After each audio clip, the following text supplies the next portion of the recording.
Okay, so hello, and here I am today with Jennifer Cohen Harper, who's one of the founders of the Yoga Service Council and organizers of the upcoming Yoga Service Conference, which will be coming up May 18th to 20th. So we're going to have a little interview here and talk about some of the ideas and ideals behind the council and the conference. So, hello, Jennifer.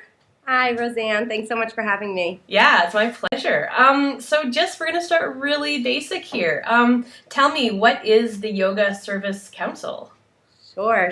So the Yoga Service Council is a group of organizations that all got together about 3 years ago. The organization started in 2009 when the Omega Institute invited about a dozen organizations, the founders of about a dozen organizations, to get together for a week who they thought should be talking to each other. And there wasn't really an agenda. It was really an offering. It was, a really great time for people who were doing work in isolation but had a lot of similarities to each other to meet in person for most of us for the first time ever and just talk about how we could collaborate, how we could support each other. And that first gathering in 2009, we spent a week together, and what emerged from that was this organization called the Yoga Service Council. And what we've been doing since then is basically just what we started out by doing, is supporting each other. So we've been meeting once a year at Omega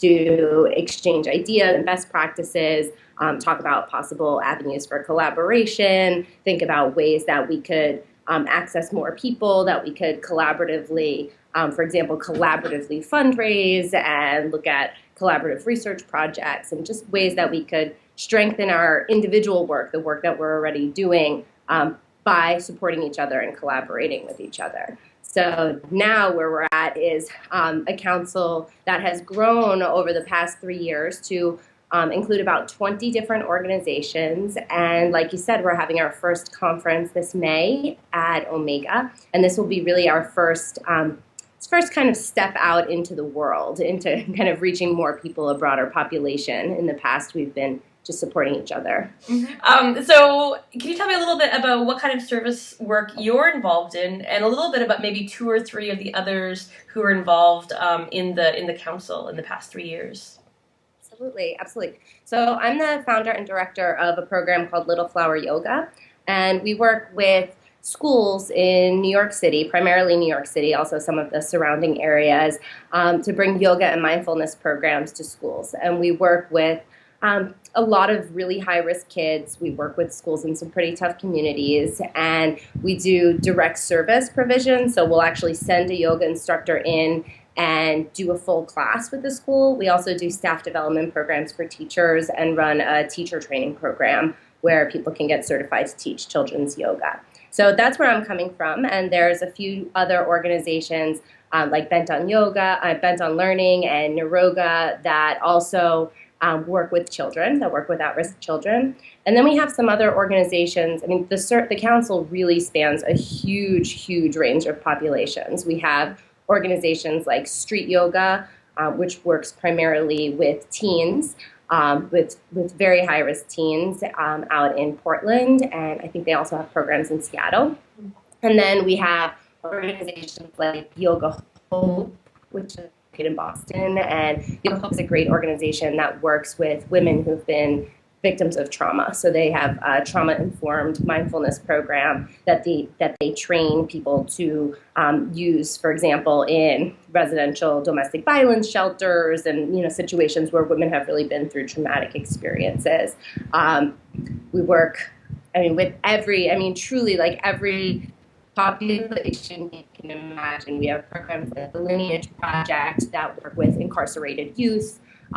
We have some members that work in health institutions, that work in mental health settings, or with people who have had cancer or other physical challenges. So it's a very broad range of populations that are served. So in terms of these communities and populations that are served by member organizations of the council, why do, like you personally and the council, feel that it's important that they have access to yoga? They have access to yoga. That's a great question.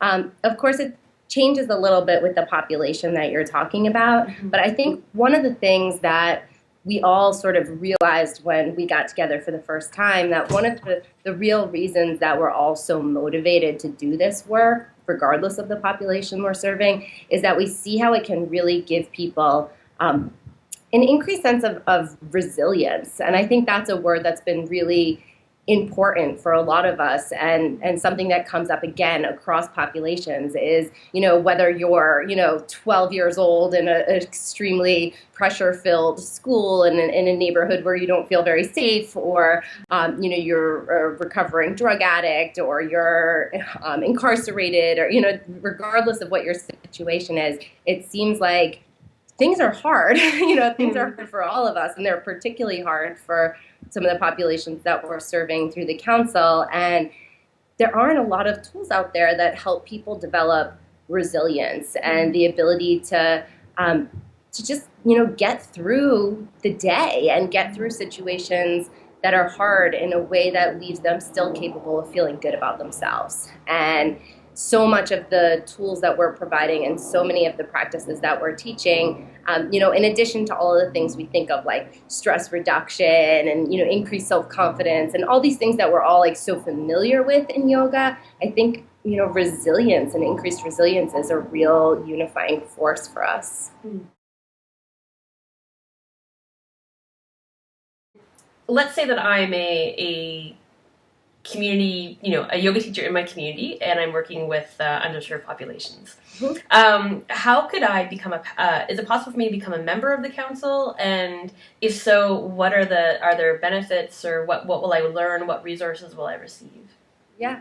So that's a really good question, and it's one that we've been working on for about the last year, really thinking through, because up until now, the council has just really grown organically. Like I said, we started with this just group of organizations that happened to be invited to this meeting. And from there, the way things have grown is basically, one of us said, oh, we just met this person who's doing this amazing work and we have to invite them to the next meeting. So, there hasn't been any formal membership process for the last few years. And what we're doing right now is working on developing membership criteria.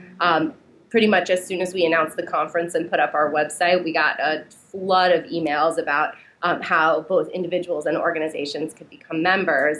And we wanted to be careful here because there's already so many different organizations, especially in the yoga community, that you can kind of sign up for and pay for and maybe or maybe not get much benefit from it. And we really wanted to make sure that what we were doing was going to be meaningful and useful. And we're really, as a membership organization, we're looking at doing something a little bit unique in the yoga community, which is not just asking you to, contribute $150 a year and, be on our mailing list, but to really contribute to the community. So we're working right now on developing a membership structure where, of course, you would receive benefits, and most of those benefits come in the form of information and access to mentors and access to organizations and people who have already, invented the wheel, so to speak. So that, if you're an individual yoga teacher and you want to say,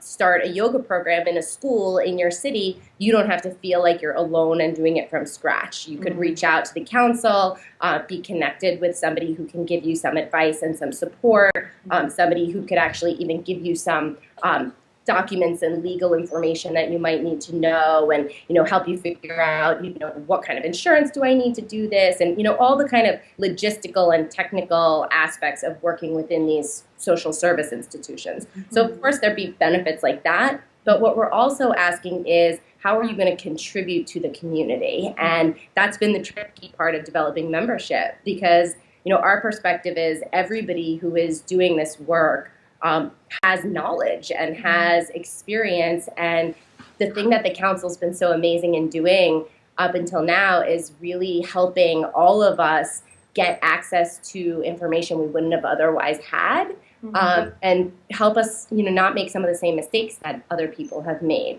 So we're really trying to develop a membership structure that's a two-way street, and we're working hard on that now. And our plan and our hope is that by the time of the conference in May, we'll have all of that completely finalized and membership opportunities will be available both for individuals and for organizations.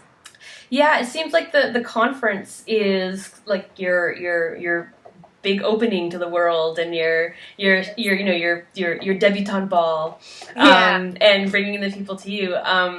And let's talk a little. I'd like to hear a little bit more about the conference. And I understand that like anybody's welcome to go. You don't even need to be a yoga teacher or even a yoga practitioner necessarily to go. Like as long as you're involved in this kind of service work in some capacity, there's something to be gained and to be learned. So can you tell me a little bit about the purpose of the conference? And Sure, absolutely. And you're totally right that, you don't have to be a yoga instructor to come to the conference. We have teachers and social workers and healthcare providers and, people in many, many different fields coming to the conference. And the purpose, it's kind of twofold. The purpose of the conference, one is to bring people together from different aspects of this work. So, there are a lot of yoga instructors out there who say, I want to serve, I want to do more. I love teaching in my studio class, but I know that there are a lot of people out there who don't have access to this, these classes, and I know that yoga can help them. How do I do that?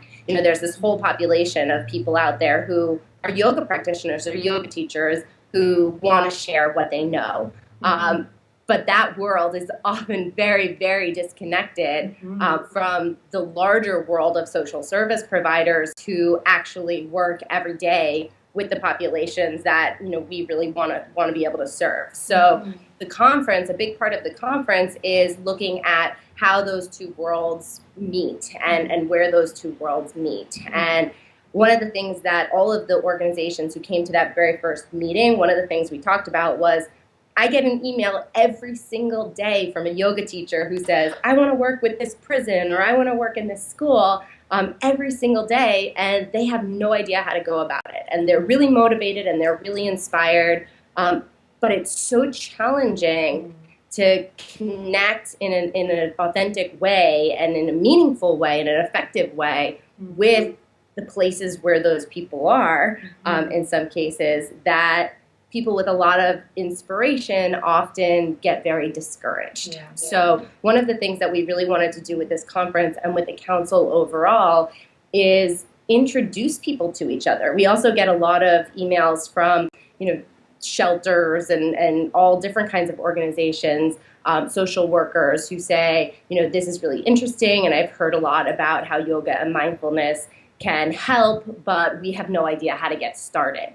So we really want to be able to connect those two worlds together. A lot of what's going to happen at the conference is breakout sessions where we talk about how these two different sectors can talk to each other and where the common language is and what we need to know about each other in order to serve those populations most effectively. Amazing. Yeah, well, I hope the conference is a great success, and I hope it goes well. And I'm looking forward to both being there, and I'll be covering it on It's All Yoga Baby, and as well as experiencing it and meeting everybody. So I'm really looking forward to that. So stay tuned for more coverage. And thank you so much, Jen, for taking the time to talk with me today. Yeah, I'm looking forward to meeting you in person. For sure. Okay, take care. I'm going to click stop now.